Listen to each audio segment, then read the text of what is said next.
Bonjour les quatrièmes. Alors je pense que vous avez dû avancer sur votre travail sur le Creusot. J'ai commencé à recevoir des travaux de la part de certains. C'est pas mal dans l'ensemble. Alors pour chacun, je vais vous envoyer un corrigé personnalisé et puis le corrigé type que j'attendais. Et ce corrigé type, je vous le mettrai en ligne sur Pronote à partir de la semaine prochaine, une fois que la date butoir pour me renvoyer l'exercice sera passée. Alors pour aujourd'hui, je vous propose de prendre cette feuille que je vous ai distribué. On va faire une lecture de paysage. Donc, je vous ai remis ce tableau du Creusot. Et on va donc faire ce qu'on avait fait pour Londres en géographie, c'est-à-dire qu'on va en faire un croquis. On va mettre en évidence des informations qui apparaissent sur ce tableau. Alors, pour ça, hop, j'espère que vous allez voir un petit peu. Je vais vous faire défiler le petit diaporama que j'avais prévu pour vous.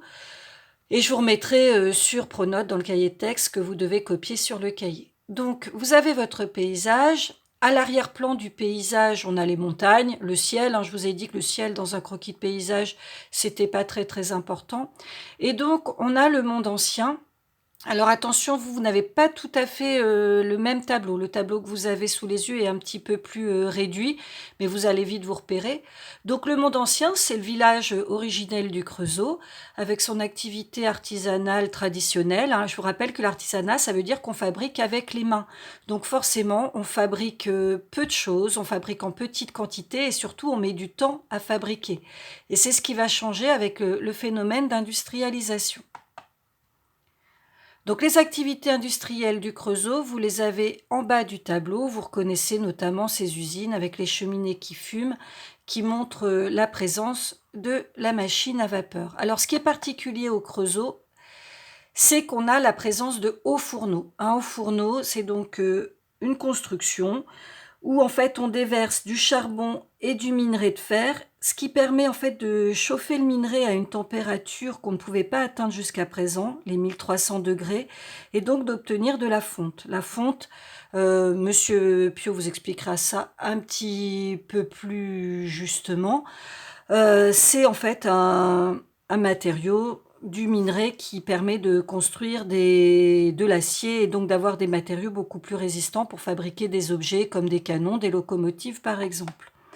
Et donc des hauts fourneaux, au Creusot, on en comptait 15 en 1870.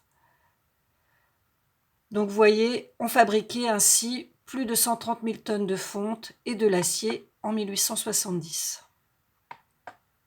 C'est ce qu'on appelle la sidérurgie. On a aussi le marteau-pilon, donc vous aviez le tableau qui vous représentait cette machine. Le marteau-pilon, c'est ce qui permettait, en fait, on avait un énorme marteau qui permettait d'écraser un gros morceau d'acier et de lui faire prendre la forme qu'on voulait. Et ça permettait, par exemple, de fabriquer le corps d'un wagon ou d'une locomotive et donc de bouger énormément de matériaux d'un seul coup. Et donc ça, c'est ce qu'on va appeler la mécanisation. On ne fait plus avec les mains, on fabrique avec des machines.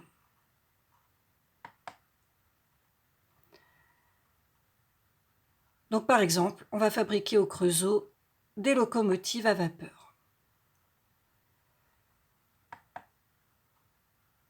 Et donc, le paysage est en train de changer. C'est ce qu'on va appeler un pays noir à cause de la pollution des usines, de la fumée, du charbon qui se dépose un petit peu partout.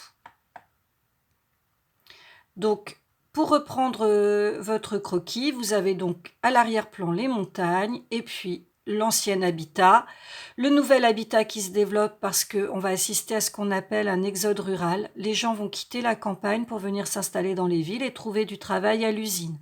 On est en train de changer complètement. Jusqu'à présent, on était un pays plutôt agricole. Et franchement, la France le restera jusqu'au milieu du XXe siècle.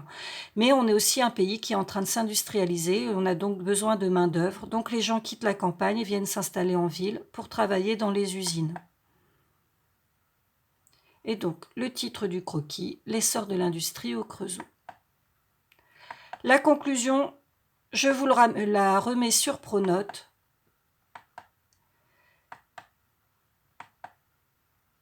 Donc l'industrialisation va transformer les paysages. Voilà, c'est tout pour aujourd'hui.